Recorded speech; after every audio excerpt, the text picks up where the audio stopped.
guys, welcome back for another video. And this is my Teardrop camper. This is my second camper that I'm building. This is part 2. In part 1 I made this extended insulated floor with a battery compartment in here. And this turned out really good. So in part 2, this part, I'm making the walls and the roof and everything that goes in that too. So that means the structure of the walls, the insulation, the inner wall, windows, the door opening, and stuff like that. So it's gonna be a good video. I'm gonna start building.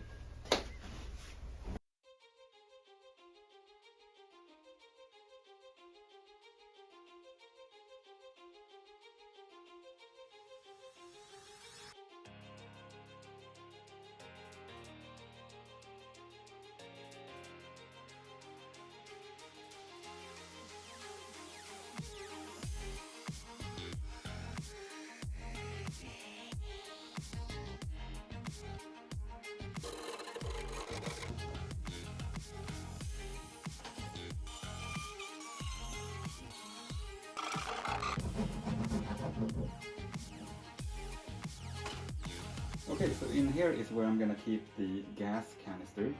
So I'm gonna do a dividing wall in here, and I already cut this to size and measured where it's gonna be located. And this is gonna leave enough room for the gas canister to come in and out, and the rest of the space will be for all the kitchen utensils.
So I've just finished this construction part here. This is the reinforcement for the backrest, and it's like a storage space here, and there's also going to be a shelf on top of here with 12 volt and 12 volt and 230 volt outlets, and behind here there will also be the 230 volt inlet.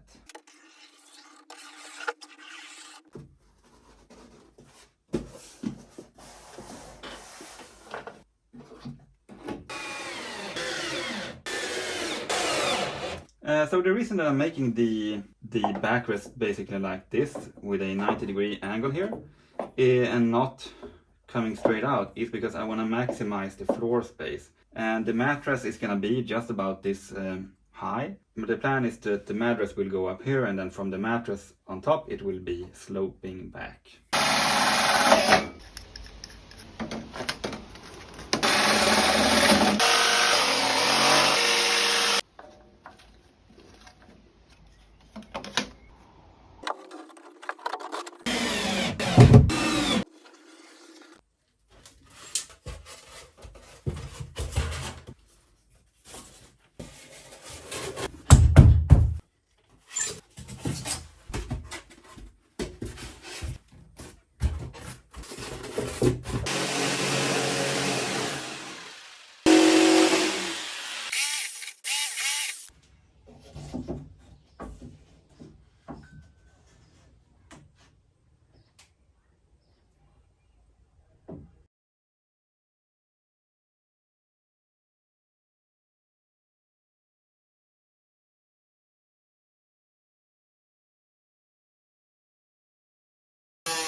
Okay, so I've gotten to a point where it's getting too much to film everything, but I wanted to show you the last two pieces of the inner wall panel. It makes a really nice finish on the inside, rather than having maybe like fabric or just plywood. And in my opinion, if you have the walls and the roof up, like here, it's easier to put this kind of stuff up on it, rather than doing a plywood and trying to make it fit perfectly. So this is a lot of work, and mainly a lot of work when it comes to the rounded pieces. Of course, all of these square ones are super easy because they're all the same size. The same over here, really easy. Down here, really easy. But when it comes to a piece like this, I measure the length and then I give it a little bit extra. And then I cut off the corner. And for finding the round shape, I use one of these. I don't know what this is called. I'll put it on the screen. And I just use this one to trace the line here. And then I take this line, cut it, and then we're gonna see how it fits.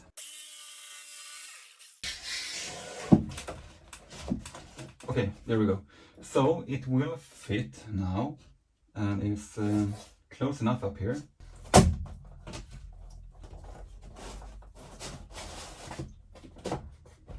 (141 centimeters).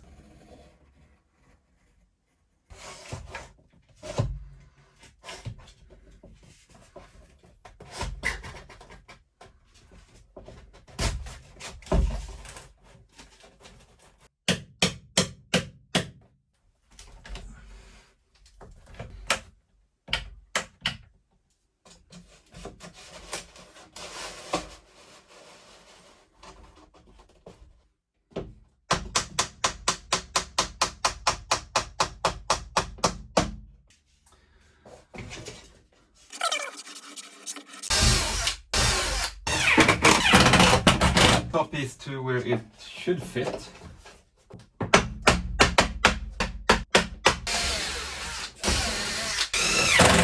Okay, so that was the end of the inner wall panel.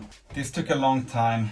It's really tight in here. As you can see, it's really tight to move around in here. I mean, it's not a problem to sleep in here or just sit in here, but to crawl around and build is really heavy. So this is almost the end of the interior. I have a few more small things to do, but I'm not really gonna cover that in this video.